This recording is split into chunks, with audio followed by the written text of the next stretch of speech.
Today is the Libraries Build Business July community discussion. We do a monthly discussion for the Libraries Build Business community about topics related to entrepreneurship and small business initiatives. These are informal and a great way to engage peer-to-peer with others working on small business initiatives. If you have suggestions or ideas for topics, definitely reach out to me and let me know.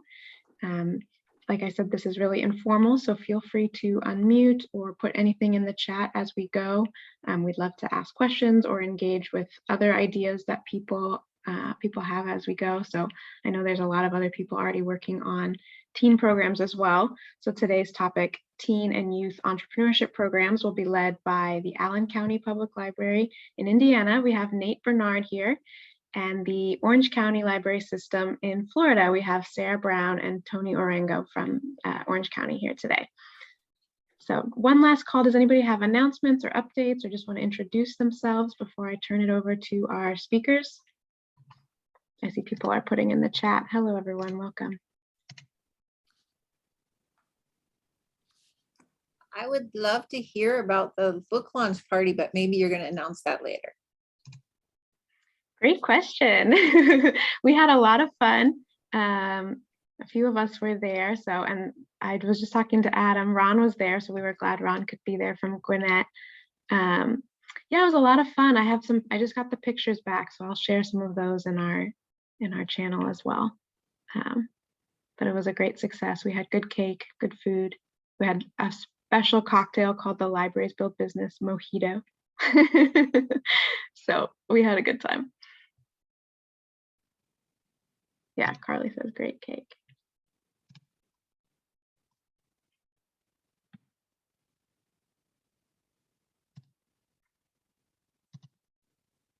Anybody else want to say anything before we pass it on? Mike says, get on with it. Oh, there's Andrea. Hey, Andrea. It's great to see you. Okay, I don't think we even said this, Sarah, Tony, Nate. Who's going first? You want to arm wrestle for it there, Sarah? I'm happy going first if you guys want that. Unless you guys want it. You can go first, Nate. Okay, fantastic. All right, so again, my name is Nate Bernard. Hi, nice to meet you all. I work for the Allen County Public Library. We are based in Fort Wayne, Indiana, and the surrounding county. So I have a couple small communities surrounding that. I've worked with the library for about 20 years. Let me post our...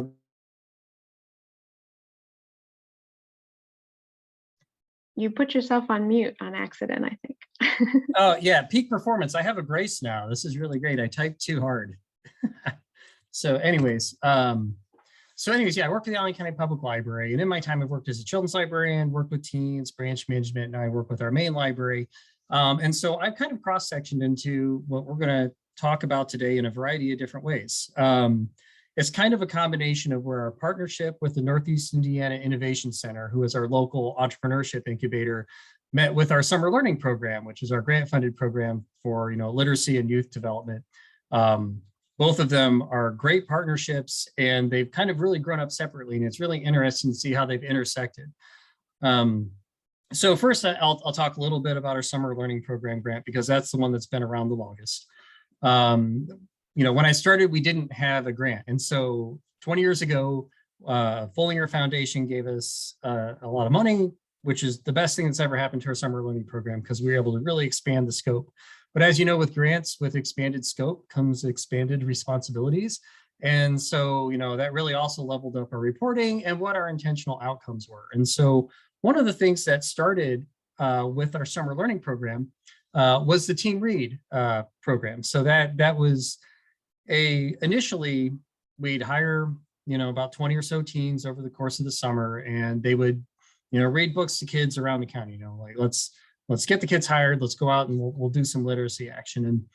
And that was fine for a while. But in 2017, our grant was renewed, and it really kind of changed the scope and what we were trying to do. Our grant funder was looking at our metrics and looking what they were trying to achieve in terms of growth and community development. And, what we were doing, putting books in the hands of kids and reading kids, it feels good, but it's really hard to measure like what that future success is, right? So the Team Read program, we were able to evolve that and really start looking at it like, how can we turn this program into intentional growth, right? And so over the next 5 or so years, my coworkers, Aisha Hallman and Mara Honeywell, who unfortunately neither of them can be here today, I can't wait to share this recording with them and your connections. So if you have any questions after this, please, by all means, send them along because they would love to talk about it because this work is really pretty tremendous. Started putting in a lot of effort to really grow this program and turn it into something with really defined outcomes that made a big impact in our community. So we started turning the way we worked with our teams. It wasn't just hiring them to read books. It was hiring them to learn job skills, life skills, things that would help them succeed after the library. Looking at our hiring practices so we could hire a more diverse crew of teens so they could work together and learn and grow together. We started looking at where we went. We've really ramped up our outreach into a lot of underserved parts of the community so our teens can go out and model that behavior to people.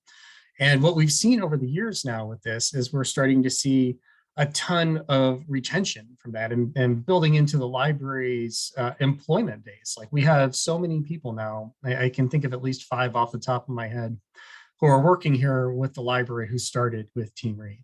And so we've been able to incubate a really awesome, staff base for us that is diverse and representative, as well as giving back to the community and going into places where they really need us the most. I've got a couple pictures to share that can really kind of illustrate what Team Read is and what it means and why this is great.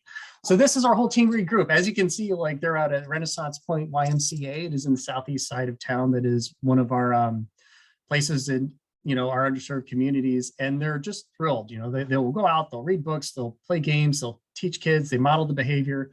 They do so much good stuff. And it's a large group. Normally now we're at about 20 teens. Last year was a little different, but I have some other ones to share. You can see, learning those great storytime skills. For those of you who have ever worked as a children's librarian, that that's not easy to pick up.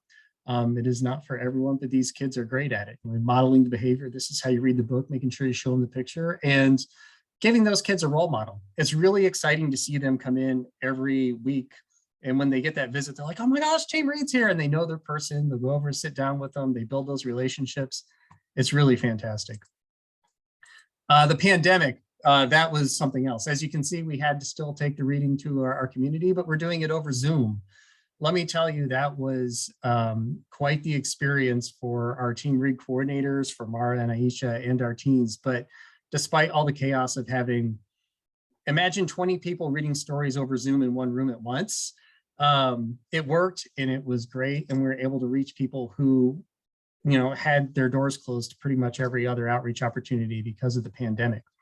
We were able to get our hands into the pool. And then, have the award ceremony kind of showing them off at the end. Like, these are great. So Kalisa, fantastic. She's at Howard now. Jay is working for us again this summer with Team Read. Jocelyn is working up in our teen department. So we've really been able to grow and maintain this program and make an impact for kids, and they're making an impact for us.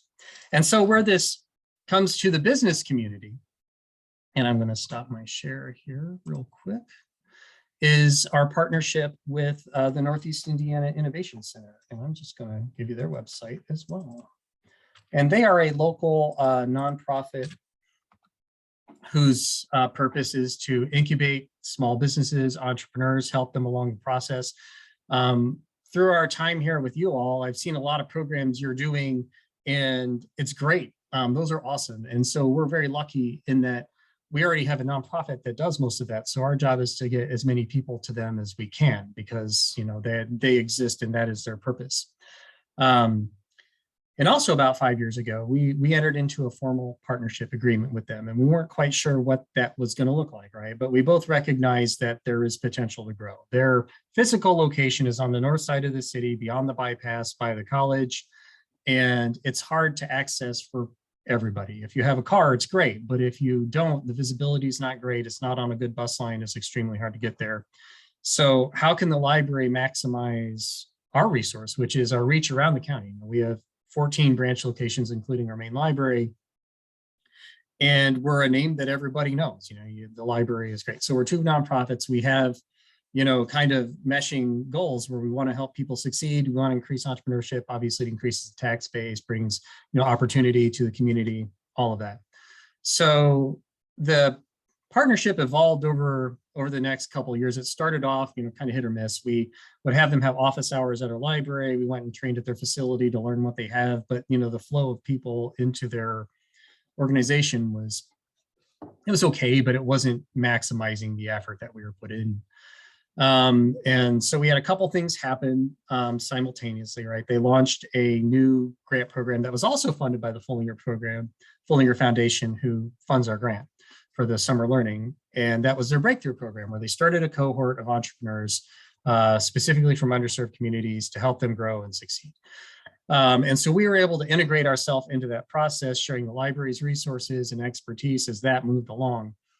And that helped really solidify the relationship and build those connections between our staff and Nick's staff. So when the pandemic hit and we were trying to figure out what we were going to do with our Team Read program, we had people we could call, ideas from discussing and having conversations. And so as we're scrambling to put together a program for Team Read, because in 2021, everything's closed, all the places we couldn't really go to, getting presenters is hard. Everybody's understaffed. It's the same stuff, right? I mean, I know you have all dealt with that at some point over the last year. It's been fun. But the Nick was a wonderful, willing partner because, again, even despite all this difficulty, they're also mission focused and they want to help people succeed and create opportunity in the community. And one of the ways that they do that is working with youth and teens. And we had a ready teen audience for them when there really weren't any available anywhere else. And so what we ended up with our program was a series of 4 sessions with professionals from the NIC who are entrepreneurs, businessmen, representative people from around the community who have done a lot of different work, to have some classes and discussions and guide our teens through an entrepreneurship ideation process, right? So how would you make, a business and where would you go? And so for example, some of the peoples we had in from the NIC, we had an entrepreneur who had started a business overseas in India, in Mumbai. And this is one of my favorite ones. It's all women-owned business. People who used to be trafficked, they were taken out of the human trafficking, situation there. And she coached them up and they started a sari business and employed other women, from that community and grew it. And so it's a social, justice, social entrepreneurship in a way that really lifted up and started to build wealth and equity in a community that desperately needed it. And so that really spoke to our teens because they can see some of that stuff in themselves, like, oh my gosh, entrepreneurship isn't just about making money. It's about being able to also make an impact, right? And create opportunity. And that's the whole message of entrepreneurship. I mean, especially for teens, and this is something that we discovered as we moved along through this whole process, was money was secondary in the entire entrepreneurial process for most of them. It was primarily about what can I do to make an impact in my community? And so that really spoke to them when they were able to talk to an entrepreneur who had been successful, women-owned business in a part of the world that is extremely challenging to operate in, and the impact was very tremendous. We had other entrepreneurs in who worked with Kiva. I don't know if you're familiar with them. They're a microloan nonprofit. And so, for people in developing, communities, we have Kiva in the United States, Kiva worldwide, and they'll give out $500, $1,500, $3,000 loans to people that will help them get that initial seed money they need to start a business or grow a business and be successful. I highly recommend you check them out if you're looking for inspiration on how you can get funding to people in a non-traditional way. So for people who don't have access to banking or other traditional funding systems, this is one of the best things that's available, because you initially get all of your backing by having buy-in and commitments from your family and friends. So it shows that you have your community backing in you and believing you. And once you have that on the road, then you can take the money and begin your business and really work with that. So again, entrepreneurs from a variety of different backgrounds that could speak to our teens and also reach them at a level that, the traditional vision of an entrepreneur, middle-aged, rich, white guy would not. It's not about the money, it's about the impact and how we can make the impact in the community. And so that had some really interesting conversations with our teens, and our 4 focus groups that we broke the teens up into, created their business models and went through that whole process. And what they came up with were really kind of cool. We had a art incubator studio and gallery space for disabled individuals or young people without access to markets. We had an app for cultural appropriateness for, talking about hair products and other things. That was really neat. I'm trying to think what else we had. A homeless shelter that was non-denominational. I mean, there were just ideas that our teens were invested in. And then they started going through the process of, if I wanted to make this happen, how would I do that? And so by the end of it, some of them got some good stuff out of it. Some were like, oh man, this entrepreneurship stuff isn't for me. But what it did was it opened up their eyes to the possibility of it. And that may come back, 5 to 10 years down the road when they see like, hey, I'm not sure where I need to go, but I know this place exists. I know entrepreneurship is an option, and I know I can make a difference in it. And that's fits into the goals of what we wanted with our Team Read program, which is, can we build life skills? Can we provide opportunities and community connections? And so we're able to meld these 2 things together to do that. And again, this year we had them back again. We had Stephanie, who I'm working with on our Community Navigator grant with the NIC. Some of you may be familiar with the SBA Community Navigator grants that have been coming around this year through the pandemic. And she's active in junior achievement and also leads leadership cohorts. So I can see a future in this potentially with continued partnership with the NIC, where we can grow it so that we are returning team leaders may have additional leadership growth opportunities that can provide them, the skills they would need to be successful entrepreneurs. So it's kind of a holistic approach. It's not just building a business, it's more about the awareness and opportunity and community connection aspect of that. It's teaching kids how to network and those soft skills that you would need to be successful in an entrepreneurial environment. So that is the summary of where we are at. It's continuing to grow and evolve. And in the interest of time, I want to make sure that, my colleagues over here, Sarah and Tony, also have enough time to talk about what they are doing. But I would love to hear your questions and comments.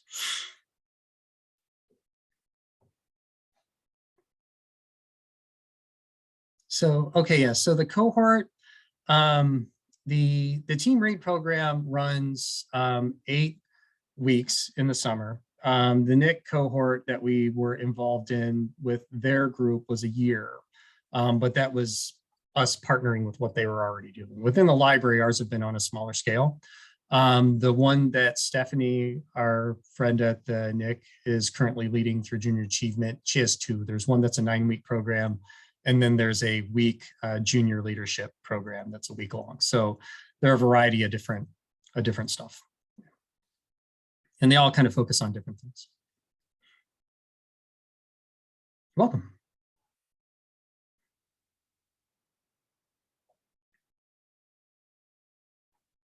All right.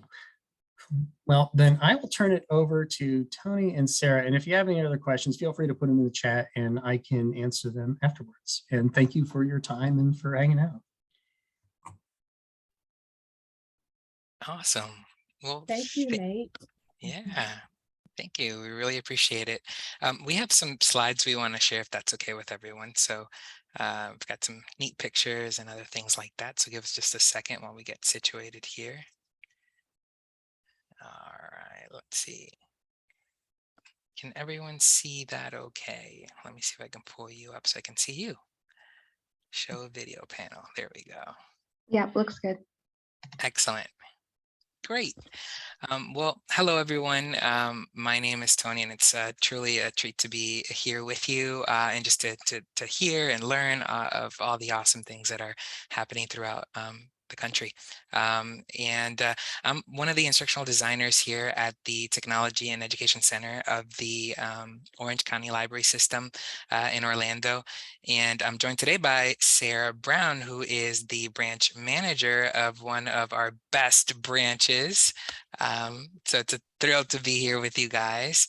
I'm a part of a team that supports the library's technology and education program, which focuses on introducing and presenting technology and fiber art classes to students of all ages and skill levels. And so we want to share a bit with you about our BizKids program, which is our youth business and entrepreneurship program here at the library. So as community hubs, we feel libraries provide access to resources and learning opportunities that help neutralize boundaries that are often associated with socioeconomic status. And that can include things like the digital divide and limited access to basic services. And we feel that entrepreneurship programs in libraries really do help youth become more aware of the opportunities that exist all around them, and they also assist them in gaining confidence in their ability to think critically and creatively, as well as maybe obtain economic empowerment through entrepreneurship.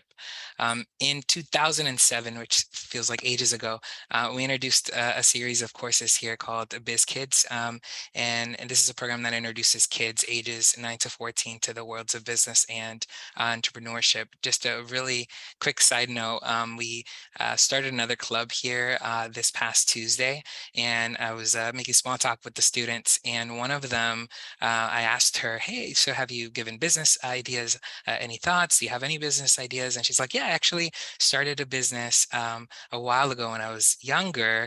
It was earrings with paper clips. And she kind of looked over to our bigger open space and said, I started it here. And pulled up a picture on her phone, and it was her 5 years ago.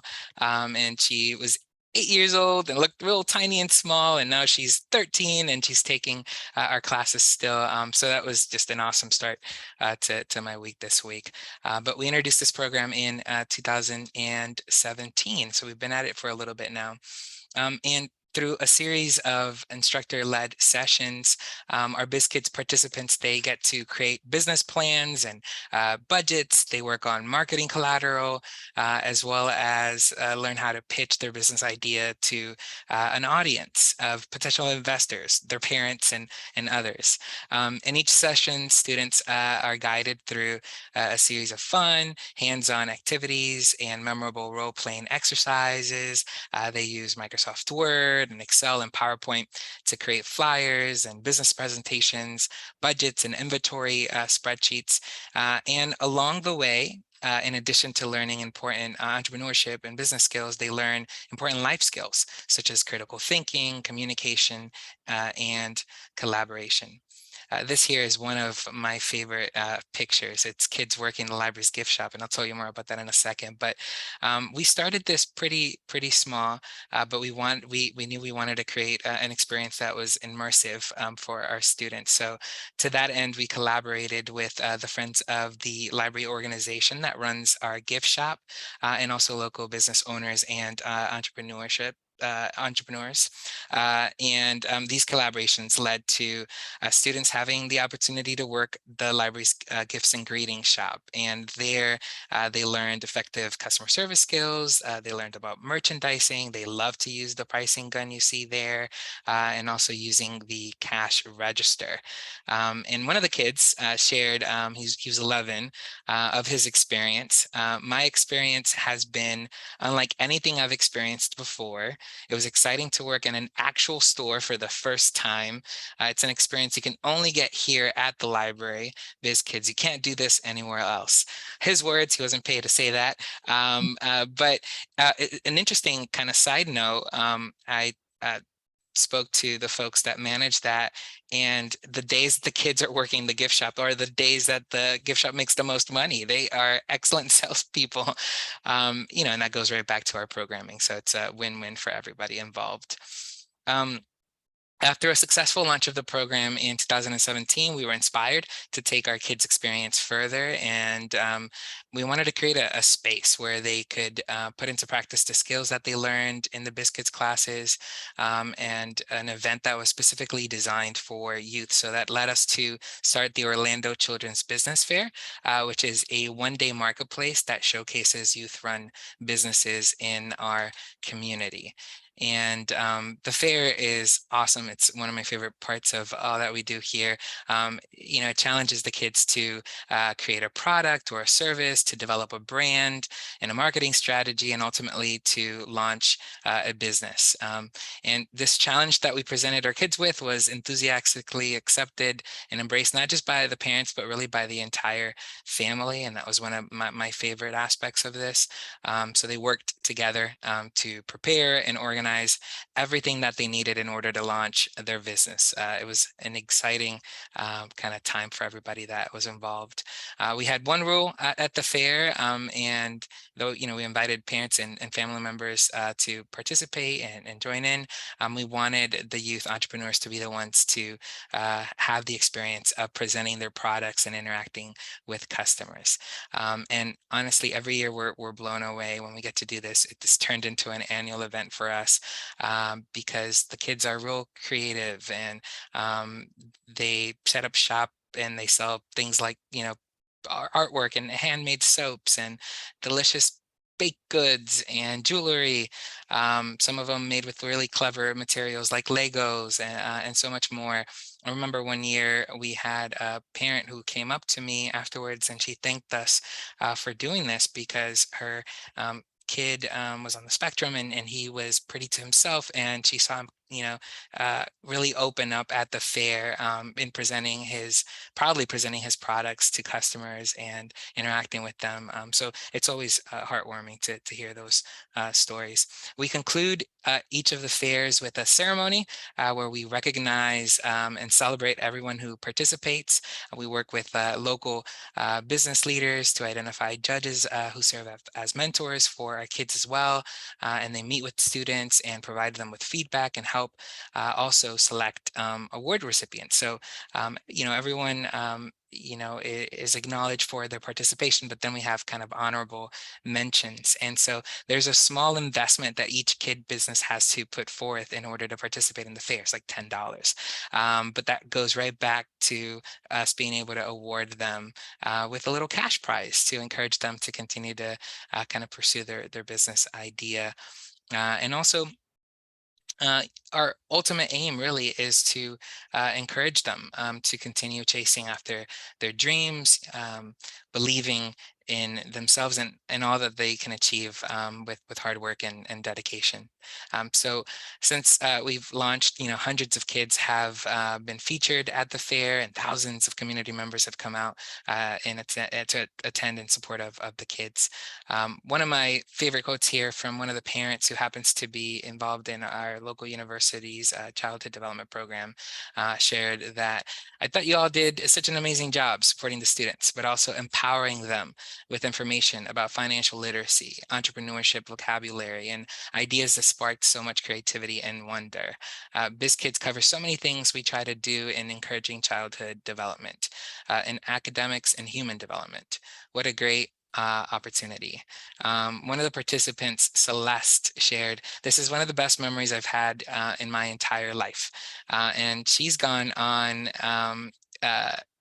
to register a trademark, to collaborate on a book that was published, and to support many local nonprofits with the profits from her business.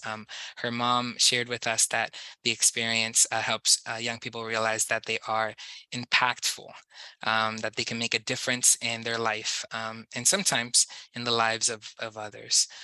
So this experience has been really enriching and memorable for all of us. And it's always rewarding to see our kids leave the experience with a smile on their face, sometimes with a few extra dollars in their pockets. They leave with dollars in their pockets. I leave with less dollars in my pocket, but that's part of it. But it's really nice to see them leave with a sense of empowerment and accomplishment.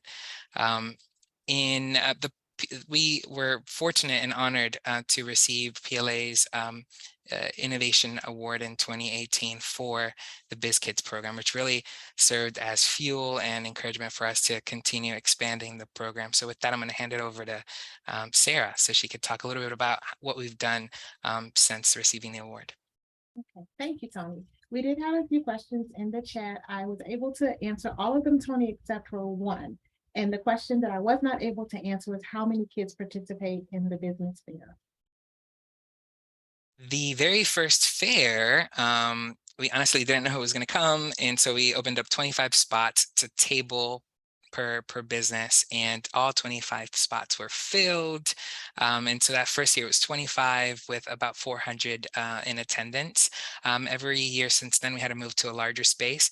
We can accommodate 50 businesses, and we are averaging 700 to 800 in attendance at those one-day marketplaces. So hopefully that's helpful. Thank you, Tony. So Tony shared with you all of the wonderful things that we were doing inside our library locations, and we came upon a grant that allowed us to take this wonderful program out into the community.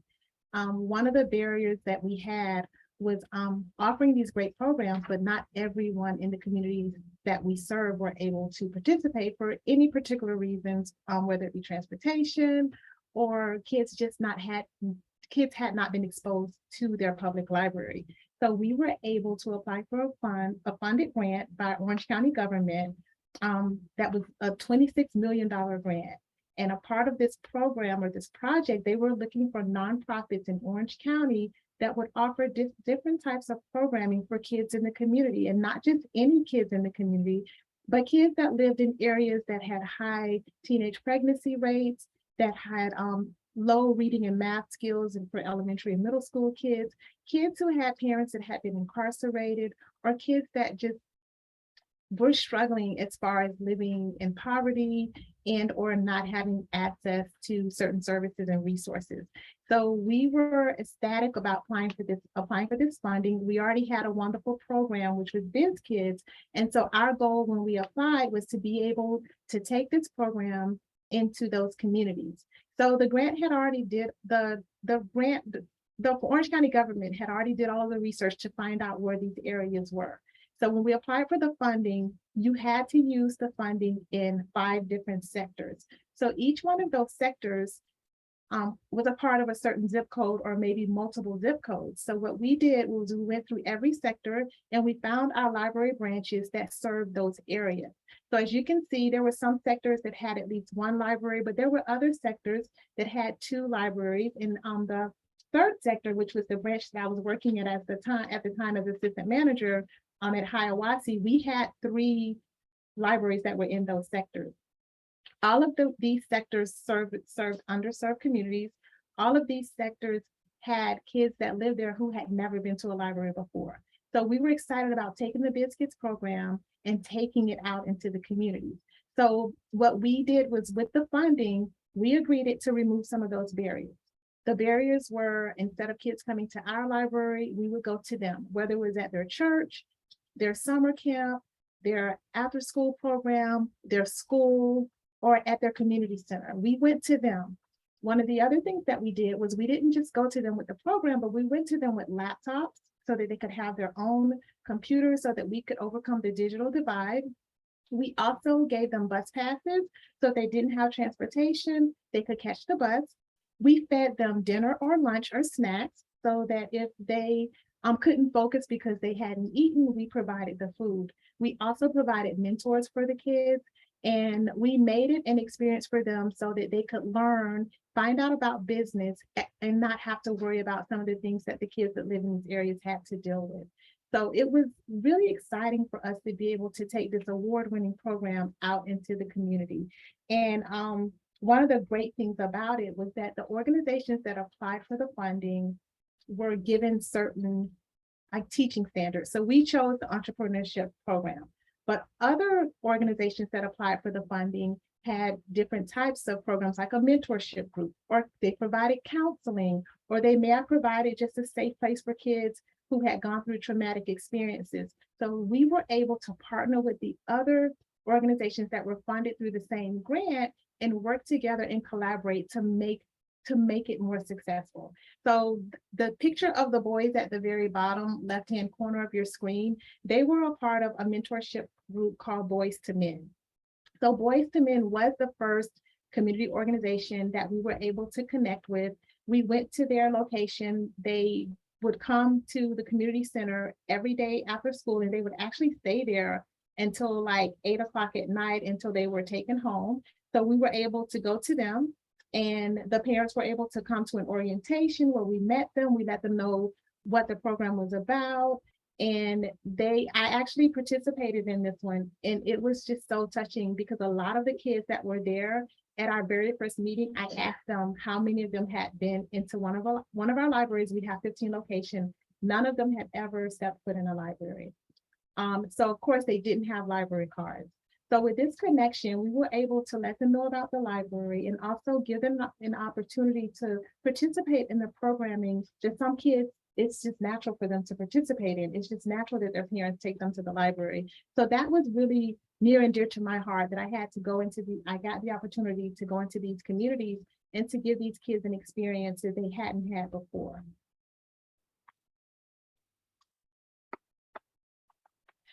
Very cool. And then just a couple of notes to kind of wrap up here. Then 2020 happened, March, we couldn't go out, and that was difficult. So we had to pivot. So we took our BizKids program and we took it virtual. And I just wanted to highlight that, that yes, there were some challenges associated with going virtual. There were some components that we couldn't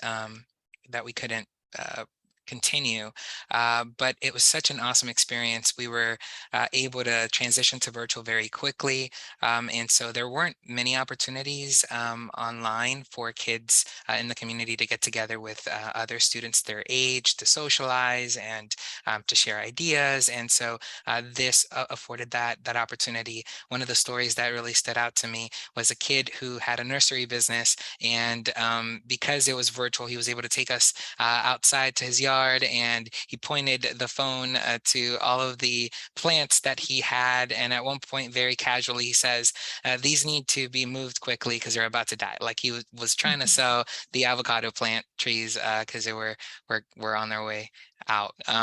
Since launching the BizKids Club and the funded initiative, we've been able to add 520 new young entrepreneurs to our community.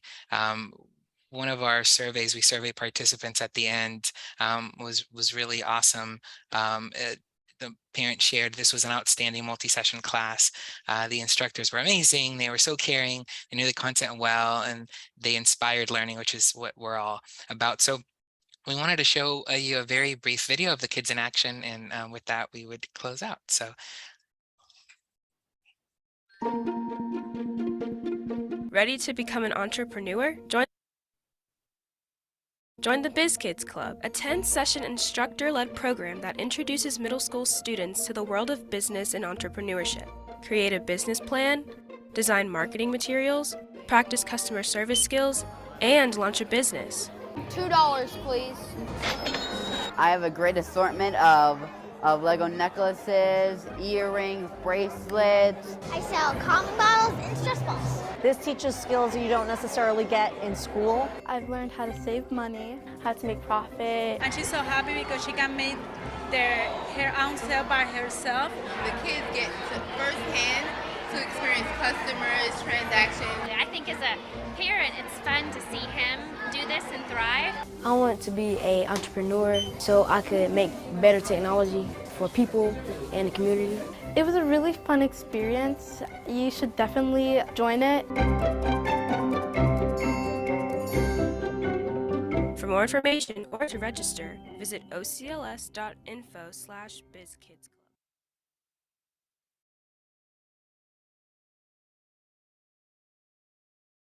Awesome. I love that video.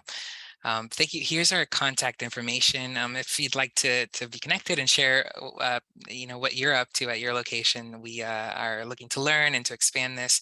We're hoping to be able to offer business and entrepreneurship programming to adults as well. It's not something that we do in this way. So any ideas you have that you can share with us, that's our contact information. There was a question here in terms of the residency requirements, whether or not they need to live in Orlando or in Orange County. Typically for a programming that would be a requirement, but for this program, because of the funding source, it isn't a requirement that you have a library card, but you have to live in Orange County in order to participate. And so that would be the answer to that. There's another question.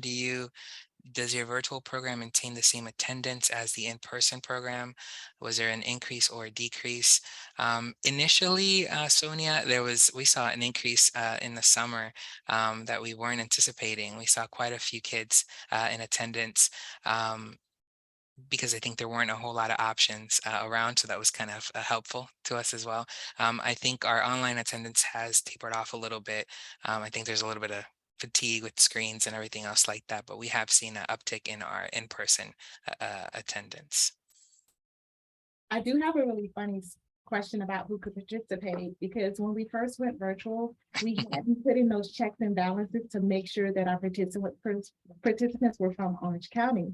And we actually had someone from New York sign up. Like, we had people go into our system and sign up from other places in the country. And we realized, like, we need to put some checks and balances in so that we can kind of filter it and make sure that other people aren't coming in. Because of course, with the funding, we only got money back for those kids who lived here in Orange County, but people were trying desperately to get in.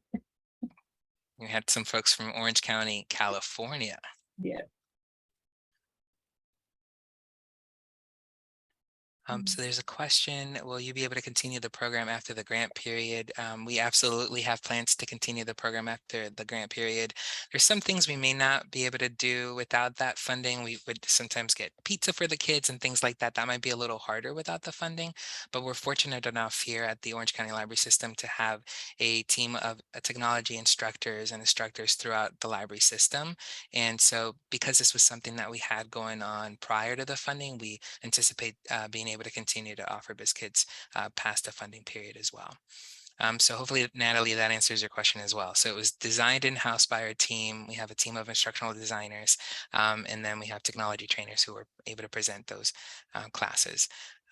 Now, we were able to link up with other local business owners and entrepreneurs who were super eager to be a part of it. We've actually had people reach out to us because they want to work with us to host events throughout the community and that sort of thing. So even if you don't have instructors or folks that might be able to teach, I think it might be a little easier than some might think to find folks who would volunteer their time. And Tony is very humble, but he was one of the main designers of the curriculum. So Tony gets a lot of credit for putting together those individual workshops and also training our tech trainers from those different branch locations on how to go out into the community and facilitate the programs. Thank you, Sarah. Is it because I called your branch one of the better branches? Well, thank you. We intend to follow up a year, 2 years with the participants. That's a great suggestion. I don't know if you've done that before, Tony. We're 3 years into the grant cycle. So when we applied for the grant, we originally thought it was going to be 1 year. But like I told you from the very beginning, they had so much money that they needed to get out into the communities, like $26 million, that they automatically extended the grant from 1 year to 3 years. So we are just ending that 3rd year. I think August will be the end of the grant cycle. And then I think we can kind of look into going back with the kids that participated during the grant and kind of following up with them. But I didn't know if that's something that you'd already done, Tony. Yeah, so, one of the things we have done is we do follow up.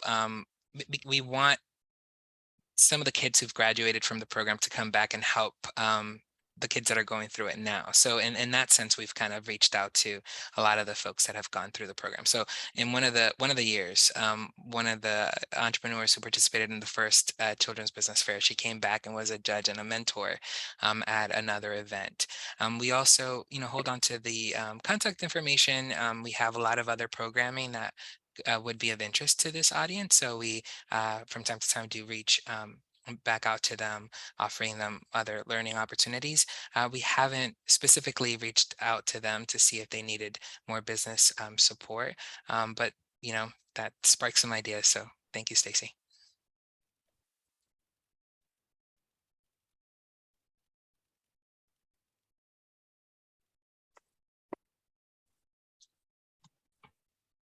Thank you so much, Tony and Sarah and Nate.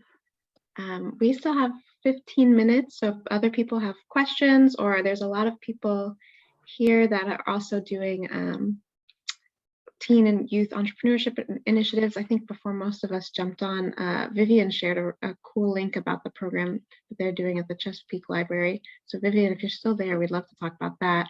And I know Baltimore County has teen stuff in the works too, so love to hear from other people. Hey, thank you. Thank you, Nate, Tony, and hold on, Sarah. I'm excited because a lot of things that you've already done is the direction in which we're trying to go. The link that I sent earlier is of a young lady who approached me and said, I'm a business owner and I'd love to share what I've learned with other kids. And so she is my first foray into this, and she's starting right now. This is her second session, and we do a Merry Market at the end of the year. It's in November, so I secured 5 stations for her, so she has space for 10 people at that Merry Market. It usually costs to be a vendor there, but they are supporting our teen programming by allowing those 10 kids to have the spaces free of charge. And they are working on their pitches, and she is working with them in developing their website and their social media presence, getting their license for their business. She owns 2 businesses right now. That sweet little face you see there owns 2 businesses, and she's learned her skill set from a nonprofit called Envision Lead Grow. It's in this community, but it's also all across the United States. So there are girls who learn how to be girl bosses through that program, and she's just one individual out of that program, and I can see this kind of flourishing everywhere where these girl bosses are located, who are willing to share their skill set with other teens. Her motto is kids learn from kids. And so, she is sharing that information with them. On top of that, there'll be a pitch competition at the end of the 6 weeks. And she's already secured funding for the winners of the pitch competition. She's done that. It's like, put her in place and things blossom. All I had to do was hit the button to say, yeah, we'll do it. She's offering networking opportunities up until they go to Merry Market. So she's going to stay in contact through me, of course, with those teens that are part of her program. And she's already been out in the community marketing her program. She was a keynote speaker just last month at a nonprofit anniversary, where she shared, hey, I am willing to do this. You send the kids, I will show them how to start businesses. So it's a very exciting thing for us. We're at the ground floor of this, and I'm so happy to hear about Orange County and about Allen County Public Library, and just here to listen to all the other public libraries that have programs similar to this, because again, we are at the infant, the beginning stages of this. So if you have any questions, I'll be happy to take those.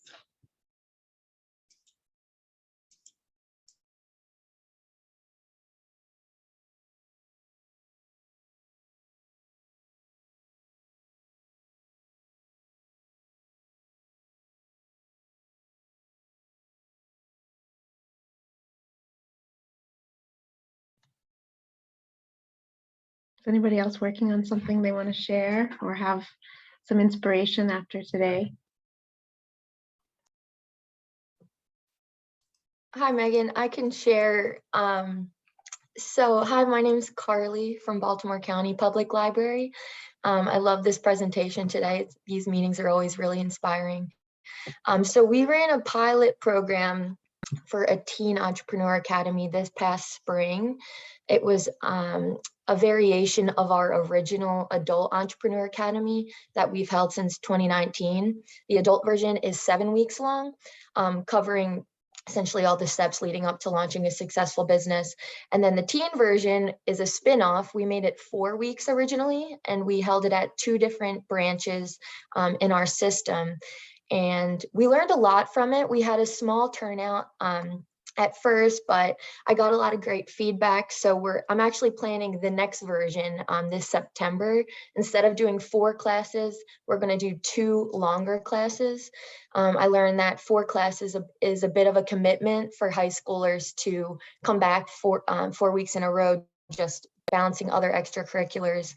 It covers validating a business idea, defining a target audience, market research, a marketing plan. So we cover a decent amount of topics, and we're going to be working with the schools a little bit more for this next version. So I think there's going to be a bigger turnout, but I love sharing these ideas, especially for middle school. Ours is more geared towards high school.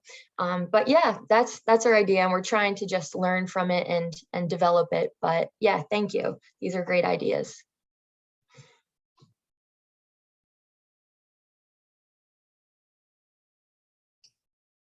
I would just like to congratulate everyone's projects. It's very, very inspiring. I'd like to go off on a tangent and just think about these business programs a second, because what I'm really impressed with the Biz Kids, the Teen Read, and the emerging programs we have across our community is one observation that I've made, and I work with teens on a regular basis as a mentor. And one thing I've noticed about teens, the difference between teens and adults is quite simple. It's just age. A lot of their personality, a lot of their interests, they remain the same for a long time and into their adulthood. So I'm thinking if we hook them young, and that's what's most impressive about all the programs I've heard about today. So a big thank you to everybody.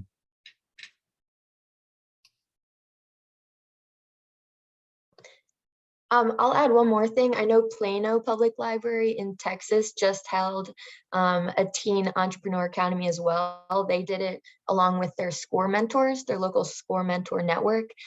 So that's a great resource in case you need instructors for your programs, your business programs. But if you check out Plano's website, you can learn more about theirs. Theirs was pretty successful.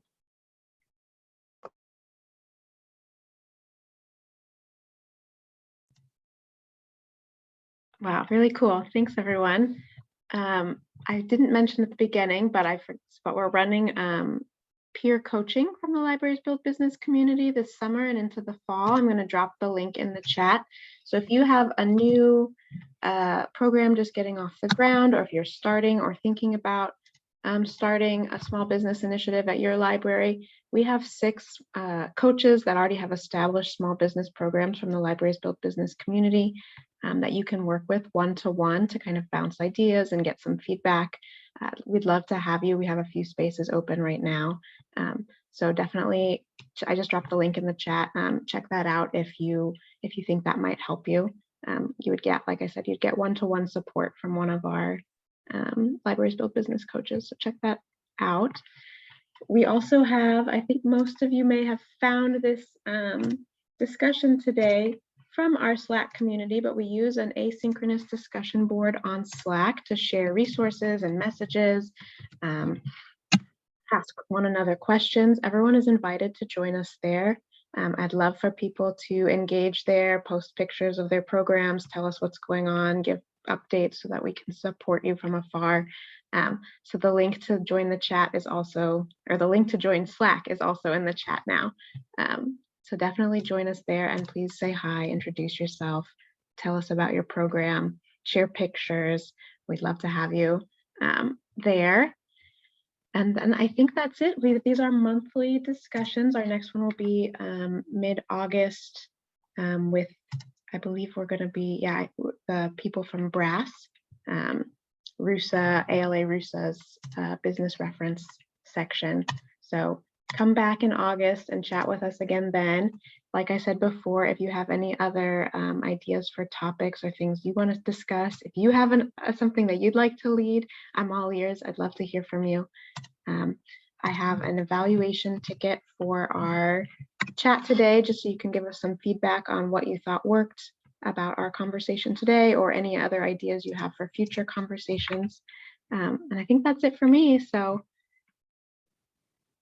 thank you so much, Sonia. So if anybody else wants to say anything before we go, I'm happy to leave the line open, but otherwise, thank you so much, everyone, for coming. And thanks again to our presenters, Tony, Sarah, and Nate.